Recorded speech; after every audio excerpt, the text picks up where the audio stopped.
Rapaziada, não passava nenhuma agulha no Fluminense, hoje na diretoria, na comissão técnica lá no Mário, na rapaziada, porque o Arias recebeu uma proposta do Galatasaray no apagar das luzes. Mas antes de falar do Arias, vamos falar do Gabriel Fuentes.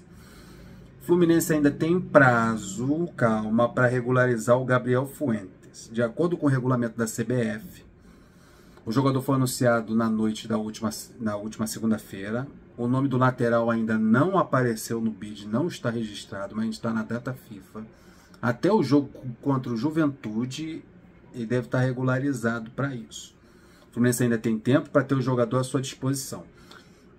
Vale a pena reforçar que ele não pode ser inscrito na Libertadores, porque ele jogou as oitavas de finais pelo Júnior Barranquilla, e isso é regulamento. O Fluminense é um clube que respeita regulamentos, não vai fazer a merda de colocar o Gabriel Fuentes para jogar, que foi anunciado, foi apresentado, teve a entrevista coletiva dele lá no CT, com a presença do Marcelo.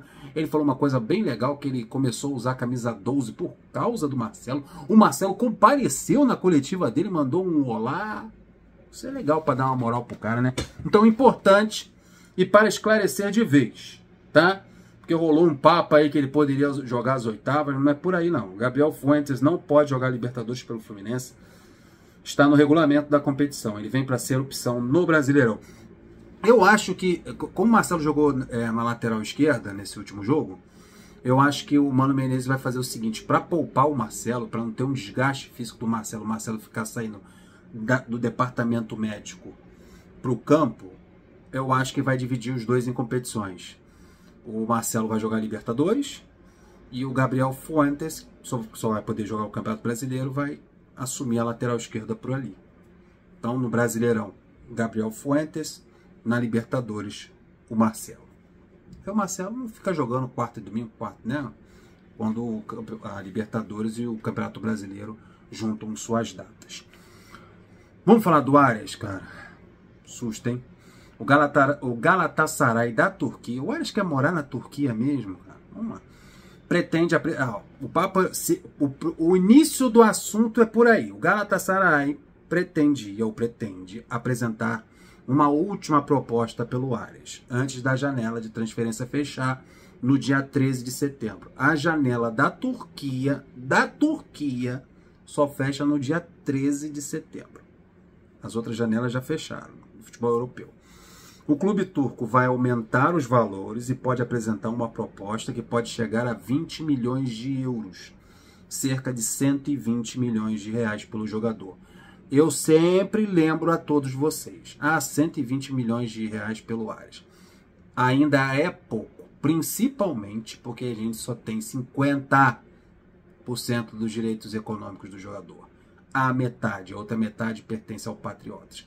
Então, o que a gente levaria aí? Cerca de 60 milhões de reais. Vocês acham que o Arias vale isso? 60 milhões de reais? Jogador titular da seleção colombiana, a bola que esse homem joga? Creio que não, né? Ainda mais com esse ciclo para a Copa do Mundo, ele vai só valorizando. Então, mesmo com essa possibilidade dessa oferta maior, ainda é pouco, na minha opinião. Deixa o comentário de vocês aí. Aí o que aconteceu na segunda para terça, o Galatasaray fez a proposta ao Fluminense, que não foi de 20 milhões de euros, e sim de 12 milhões de euros, bem abaixo. A primeira proposta feita anteriormente, né, já tem um tempinho, no início do ano, foi de 10 milhões de euros. Agora eles aumentaram 2 milhões de euros. Olha como o time turco é endinheirado, né? Dá aí cerca de 75 milhões de reais. Se eu já estou falando para vocês que 120 milhões de reais pelo Arias é pouco, imagine 75 milhões de reais divididos ao meio com o Patriotas, do time colombiano, que tem os outros 50% do jogador. Né? Não é para recusar ou não é? E o que o Fluminense fez?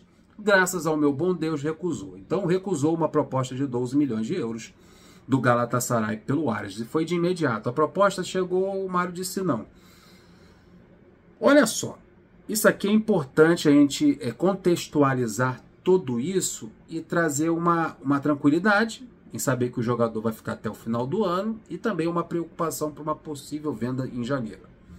A janela de transferência fecha no dia 13 de setembro, como eu falei, lá no futebol turco. Mas a inscrição na Liga Europa vai somente até esta quarta-feira. Então não há, está inviabilizado fechar hoje ou por esses dias uma contratação com Arias. O Fluminense, por sua vez, aceita seguir as conversas, quer continuar negociando esses últimos meses que ainda restam do ano de 2024, porque o ano já está acabando. Então o Fluminense aceita seguir as conversas com o Galatasaray, mas reforçou que não liberará o colombiano antes de janeiro. Essa é a informação da TNT. E por que o Mário não aceita liberar o Arias antes de janeiro? O Arias recebeu essa proposta do Galatasaray com bons olhos e deixou nas mãos do Fluminense a decisão. O jogador e o presidente Mário Bittencourt, presta atenção nisso que eu vou ler para vocês.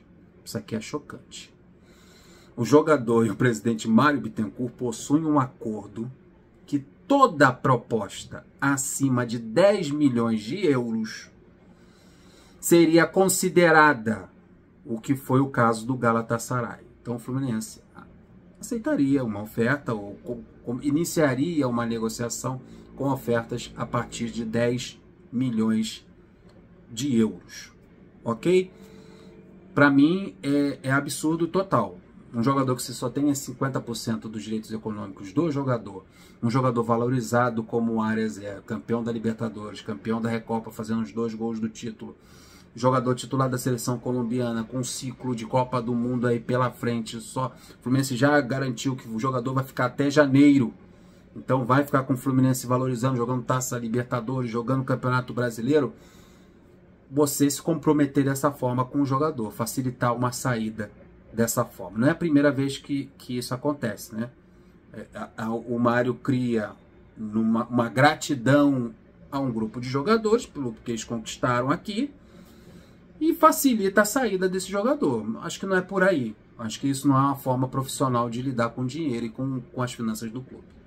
Essa é a minha opinião. Deixa a opinião de vocês aí. Estou aprendendo a falar isso agora. Então o jogador e o presidente Mário Bittencourt possuem um acordo que toda proposta acima de 10 milhões de euros seria considerada, o que foi o caso do Galatasaray. E ainda manda um recado para os próximos, né, os pretendentes do Arias, verem, porque, porra, vamos partir de 10 milhões de euros, vai que ele aceita. Então baixa muito. Eu acho que não é assim que se negocia, você dando um preço para partir uma negociação, para dar início a uma negociação. Acho que não é inteligente. Porém, o problema não foi os valores apresentados, e sim o momento da temporada, o momento em que o Fluminense se encontra. Arias é um dos principais jogadores do time na Libertadores. O Fluminense vai encarar o Atlético Mineiro, já está nas quartas de finais da Taça Libertadores, então o Arias é um jogador importantíssimo para a gente passar pelo Atlético e chegar numa semifinal, então não tem cabimento o Arias sair agora. Nós estamos no momento também que pesou muito a luta para se afastar cada vez mais da zona de rebaixamento. Além disso, o Fluminense não poderia buscar reposição, já que a janela nacional, a janela aqui do Brasil, fechou. Você perde o Arias agora para o Galatasaray, não tem como repor. Não sei nem como se existe nesse sistema solar, ou nesse multiverso, ou nesse universo, alguém que possa substituir o Arias à altura. Não há a mínima possibilidade. Então isso impossibilitou fechar negócio. Também eu acho que o valor baixo, de 12 milhões de euros, acho que o Fluminense esperaria mais, mas se o Arias batesse pé e quisesse a liberação, o Mário liberaria, porque há esse acordo de cavaleiros, como tinha com o André, de facilitar essa saída. A situação do Fluminense na tabela, o Fluminense nas quartas de finais da Taça Libertadores e a reposição, que agora nesse momento não dá. Então inviabilizou a transferência dele também, fechou lá a inscrição para a competição.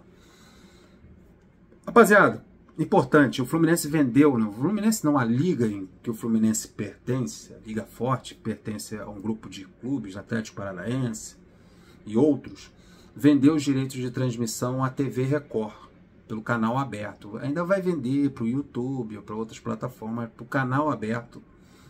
O Fluminense não fechou com a Globo, fechou com a TV Record, do Bispo Macedo. Glória a Deus.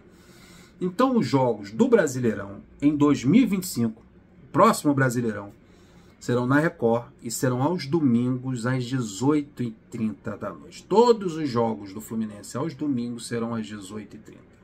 Eu prefiro o horário das 4 horas.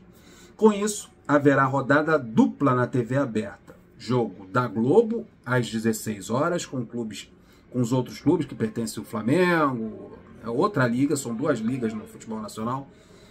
4 horas esse grupo de clubes vai jogar com transmissão pela Globo, vão jogar com transmissão pela TV Globo, e os clubes que pertencem à liga em que o Fluminense se encontra vão jogar às 18h30, então rodada dupla na TV aberta, às 4 horas na Globo e às 18h30 na TV Record. Vou ficando por aqui. Graças a Deus a gente tomou esse susto aí do Arias. Se Deus quiser, o Gabriel Fontes vai ser inscrito a qualquer momento, vai aparecer o nomezinho dele lá no bid.